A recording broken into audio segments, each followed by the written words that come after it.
नमस्ते, मैं उषा देवी श्री कल्पतरु संस्था से। जैसा कि आप जानते हैं कि ये खेजड़े का पेड़ है और यहाँ पे बहुत सारे पंछी जो है आपको आवाज़ें आती होंगी।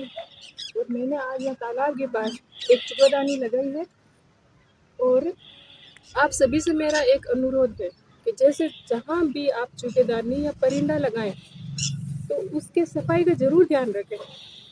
उसको गंदा होने के बाद जो पंछी है वो बीमार पड़ जाते हैं, फिर वो ये चुगा नहीं चुगते जिसमें फंगस लगे हैं।